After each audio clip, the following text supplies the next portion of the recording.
ایک بھائی نے پوچھا ہے کہ کیا باتھ روم میں کپڑا اتار کر کے ہم ننگے غسل کر سکتے ہیں؟ جی ہاں، اس بات کی اجازت پائی جاتی ہے کہ ایک بندہ ننگے غسل کرے۔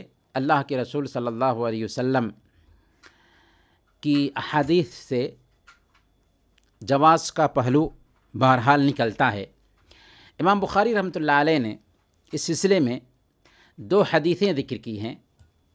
پہلی حدیث حضرت موسیٰ علیہ السلام کے ننگے غسل کرنے کے حوالے سے ہے۔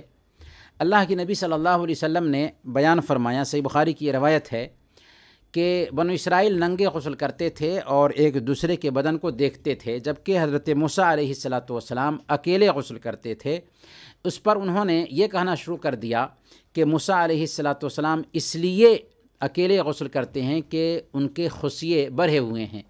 ایک مرتبہ حضرت موسیٰ علیہ السلام غسل کرنے لگے تو آپ نے کپڑوں کو ایک پتھر پر رکھ دیا اور اتنے میں پتھر آپ کے کپڑوں کو لے کر کے بھاگنے لگا۔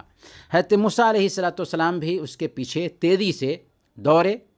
آپ کہتے جاتے تھے کہ اے پتھر میرا کپڑا دے دو، اے پتھر میرا کپڑا دے دو۔ اسی بیچ بنو اسرائیل نے حضرت موسیٰ علیہ السلام کو ننگا دیکھ لیا اور کہنے لگے کہ واللہ ما بموسیٰ بأسن، کہ موسیٰ علیہ السلام کو کوئی بیماری نہیں ہے۔ یہ صحیح بخاری اور صحیح مسلم کی روایت ہے۔ اس سے پتہ یہ چلا کہ حضرت موسیٰ علیہ السلام ننگے غسل کر رہے تھے۔ اسی طریقے سے صحیح بخاری ہی کی ایک دوسری روایت میں آتا ہے کہ حضرت ایوب علیہ السلام نے ننگے غسل کیا۔ چنانچہ اللہ کے نبی صلی اللہ علیہ وسلم ارشاد فرماتے ہیں کہ ایک مرتبہ حضرت ایوب علیہ السلام ننگے غسل فرما رہے تھے کہ سونے کی ٹڈیاں آپ پر گرنے لگیں۔ حضرت ایوب علیہ السلام انہیں اپنے کپڑے میں سمیٹنے لگے۔ اتنے میں ان کے رب نے انہیں پکارا کہ اے ایوب، کیا میں نے تمہیں اس چیز سے بے نیاز نہیں کر دیا ہے جو میں تمہیں دیکھ رہا ہوں، جس میں تم مشغول ہو؟ تو حضرت ایوب علیہ السلام نے جواب دیا کہ بلا وعزتک ولکن لا غنى بی عن برکتک، ہاں تیری عزت و جلال کی قسم، تیری بزرگی کی قسم، لیکن اے اللہ ہم تیری برکت سے بے نیاز نہیں ہو سکتے۔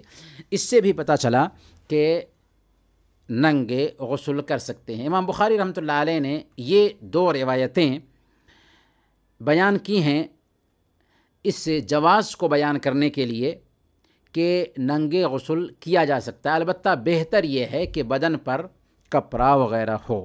اسی لیے امام بخاری رحمۃ اللہ علیہ نے باب باندھا ہے کہ باب من اغتسل عریانا وحدہ فی الخلوہ ومن تستر فالتستر افضل، کہ باب ہے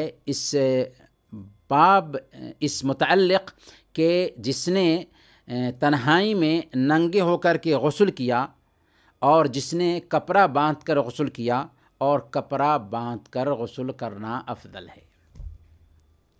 اور اس ضمن میں امام بخاری رحمۃ اللہ علیہ نے تعلیقاً ایک روایت نقل کی ہے حضرت معاویہ بن حیدہ رضی اللہ تعالی عنہ سے کہ اللہ کے نبی صلی اللہ علیہ وسلم نے ارشاد فرمایا کہ ان اللہ احق ان یستحیا منہ، کہ اللہ تعالی زیادہ حق رکھتا ہے کہ اس سے حیا کی جائے۔